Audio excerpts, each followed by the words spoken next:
I must admit, year 9, I wasn't a very good student. I was staring out the window. I was convinced I was going to be an AFL player. Turns out I was no good at all. But this really changed when my parents decided to buy our first computer. It was a 286 with less than 1 megabyte of RAM and a 40 meg hard disk, so it's way less powerful than your iPhone in your pocket. So they spent thousands of dollars on this, brought it home. 2 days later, I'd pulled it apart and spread it across the floor. Still remember the look on my mum's face when she walked in. She just went white, turned around and walked back out again. But I managed to put it back together and got it working again. It really kind of made a strong interest in electronics. So I decided I wanted to do electronics engineering at university. So year 10, 11 and 12, I put my head down, studied and got into engineering at Curtin. So I graduated in the year 2000, and just as I graduated, there was a thing called the dot-com bust, which basically all the tech jobs disappeared, that wiped out the share market. So I'm trying to look for a job when there's no jobs. But I was really lucky to get a job at a company called IO Research, which was a research and development arm of the guy that founded Channel 7. During this time, I started thinking maybe I could do some side projects. I was playing guitar in bands at the time. I thought maybe I could make a guitar tuner and see if I could sell it on the internet. It was like pretty early days of the internet. This was back in Windows 2000 territory. So I spent a few months coding it up. Thought I was ready to launch it, and then realised how much work there is actually in packaging it up, doing all the licensing, and then distributing it. It really opened my eyes up to the process and how it's much more than just coding and making the app in the first place.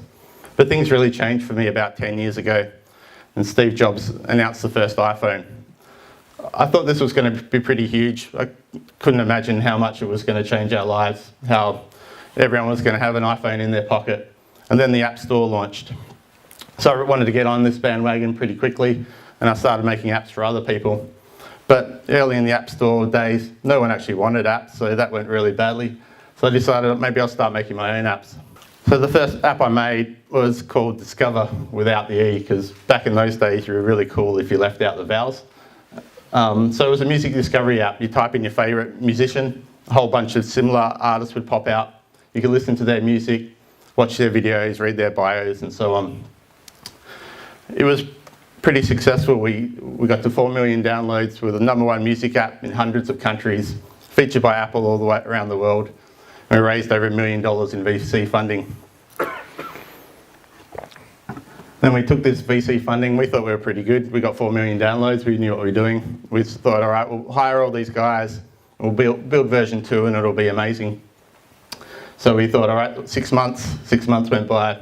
12 months went by, 18 months went by, 2 years, and we still hadn't launched this thing. We finally launched it, and everyone hated it. It completely bombed. What we forgot to do was actually talk to our customers and find out what they wanted. We just built what we thought they wanted. And so from a real high, we were at the top of the App Store. Suddenly, a couple of years later, we were dead. So then I was sitting around home, feeling sorry for myself, wondering, what should I do next? I thought maybe I should do something I know nothing about. Maybe I'll build a fitness app. So I thought one night I sat down, about 5 hours, I knocked out the first version of the app and I put it on the App Store. And what I decided to do is actually tell nobody about it and see if I could blog the whole process and grow this thing, to some downloads. So over about 18 months or so, I listened to customers and I iterated. So I got to about 2.3 million downloads. It was the #1 fitness app in hundreds of countries, featured by Apple.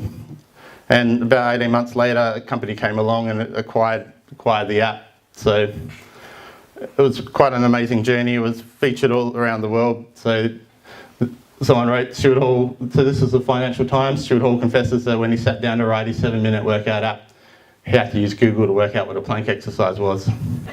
So I took everything I knew from what I learned in those apps, and the real key of it was listening to customers, listening to their feedback, getting all those insights, and try to iterate and improve your product. And so many people think tech startups are all about coders. If you've seen The Social Network and Mark Zuckerberg, everyone thinks it's nerds sitting behind computers smashing it out. But there's so many roles that you need in a successful tech startup. We hire designers, marketers, salespeople, HR, and so on. So there's so many supporting positions. Even if you don't love coding, you know, they're really good positions to consider in careers. And this is probably one the boys aren't going to like, but you know, women are actually far more successful at this than men are. All the stats show that actually in tech entrepreneurship, female founders outperform males by a significant margin. But you know, we still have a long way to go, because the funding actually flows to the men still. And there's lots of people trying to change this. But you know, if you're a female and you're considering this, I really encourage you, because you're really good at it. And you know, for us guys, just get smart like I did and go and find a female co-founder, because she'll drag you along to success. You know, AI, machine learning, robotics is going to replace so many jobs during your lifetime and your professional careers. You know, jobs that were really looked up to when I was graduating uni, lawyers and accountants, they're not going to exist in 20 years. Those repeatable jobs that can just be automated. So, you know, really consider either getting behind tech because it's going to replace everything, or look for careers that can't be replaced automatically, like teachers or psychologists and so on. Like, the entrepreneur journey's been pretty amazing for me. The highs are really high, the lows are really low, but you know, I wouldn't change it for the world.